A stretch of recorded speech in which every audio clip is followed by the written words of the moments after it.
Hey van builders, hope you are all well and welcome to this launch video of a new project we got going in the Van Hacks Info channel. Been planning to do this for getting on a year now, but as I said in the pre-launch, regular subscribers, if you want to make God laugh, you tell me your plans. Okay, many of you worked it out, you've pinged me, you said, Greg, you're building a new van, aren't you? Well, our answer is yes, we are building a new van. But arguably, we're going to be doing it a slightly different way. Arguably, we're going to be doing it a very different way. And that is we're building the inside kit, or the furniture, lockers, cabinets, etc., etc., before actually buying the base van itself. Completely opposite the way to I've done it in the past. Completely opposite to how most people have done it. Completely nuts, you might be saying. And I'll go through why we're doing it that way in a minute. Okay, so the concept is each week we're going to have a 2-minute hit update. And some of you may have clicked through from the 2-minute we've got associated with this video. Apologies, there will be some repeat here. But that's for people who want a quick hit on how I'm doing, seeing the progress I've made each week. Be roughly a week, 10 days, we'll be getting those out. But the playlist is going to be called the 2+10 playlist, because there'll also be the +10 video, which is this one on the launch. And that will give a little bit more detail. There'll be, you click through on that and there'll be some technical stuff on how we've done things, how we've overcome the problems, the concept. Just in case, you might think, well, actually, there'd be some advantage to me doing this way. It might give you some ideas. It's not a teach you how to do stuff. I'm not someone to teach anyone. I do things a very different way, probably not the best practice way, some might say. And people who come from my hacks channel will know that. Anyone who uses a car radiator fan to convert a 60 quid roof vent into a max air fan doesn't do things the usual way. Okay, all right, so let me take you through a little bit of why I'm doing it this way. There's a number of reasons I'm doing it this way. First of all, I just like to do things different. Coming from a prototyping engineering background, that's just my DNA, I guess. Do it a little bit different to how other people do it, just why not? Okay, so that's one reason. The other reason is I go out in my van, my current van, a lot throughout the year. Not so much in the winter, but I can't be without a van. I haven't got room to store 2 vans.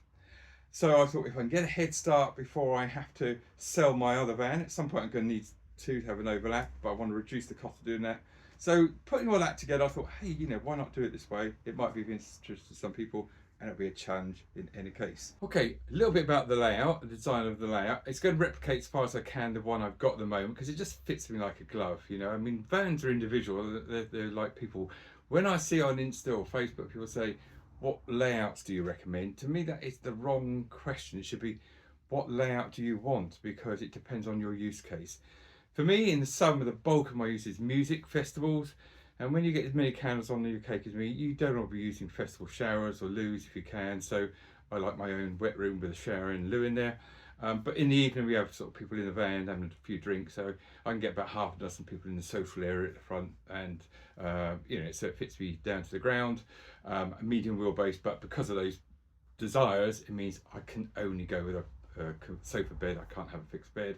But each to their own. Look, there's a link up there, give you a detailed run through of my my layout if you're interested. It's from my hacks channel playlist, and I'll be referencing out the different hacks that I've done on that van post build. Many of which, in fact, if not all, I'll be using as part of my primary build in this van. They'll be coming in as their primary build. Okay, the big difference is I'm going to go all electric. I'm ditching gas. Bit of a gamble, I know, but I know several people have done that now. And whereas in the past in England, it was a real struggle, because especially in the winter, with the advent of cheap solar and cheap but high capacity batteries, it looks, for my use case, I think it'll be a goer. I'm going to take that chance anyway. And so that's the only major difference. But apart from that, I'm going to try and replicate what I've got at the moment. Okay, now look, what's going on then? On the channel, we've referenced out to a link to a discount Facebook page. If you subscribe to Facebook, there's a link down below. This channel's not mine, full transparency. If you click on something and buy something on that channel, I won't get any commission or anything like that.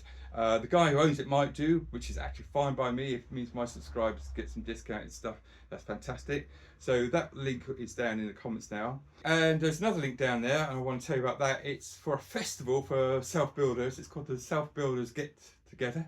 It happens regularly throughout the year in Shaftesbury. and it's really good if you're building a van, particularly if you're doing it the sensible way, and that is buying your base van first, not the way I've done it. Basically, that has helped me out, because what I've been doing is at those festivals, people are building vans, so you've got vans in various states of build. I've been running around measuring those vans up and taking stuff away to make templates, that sort of thing. So that's helped me get off the ground with this project. But if you want to build a van, I'd clearly recommend clicking on that and having a look, because there's always someone there who knows a bit more than you do about something. I've learned so much from that event.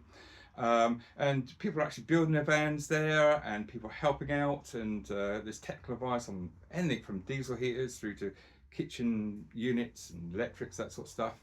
Thoroughly recommend you checking that one out. And it's a good social as well. I mean, a lot of people go there, built their vans, but they just go there for the social, meeting up with like-minded people. But it's always good, because at the campfire in the evening, you chat about things, all things van. It's cheap as chips. I think it's £17 a night per van.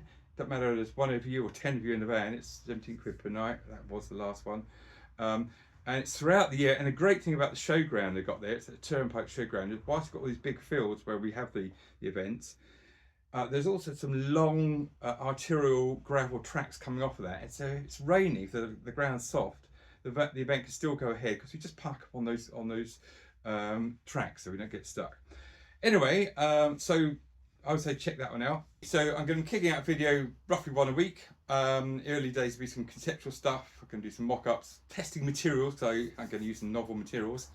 If it ain't broke, don't fix it. Nah, I'm going to try some new stuff.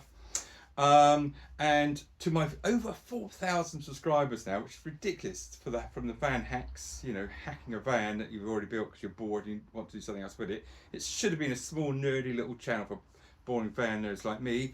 Over 4,000 subscribers now, nearly 1 million views. Fantastic. You will get your notifications, so please join me on the journey.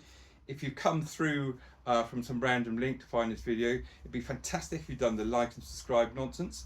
But anyway, whichever route you come here, thanks for watching, and I'll catch you next week.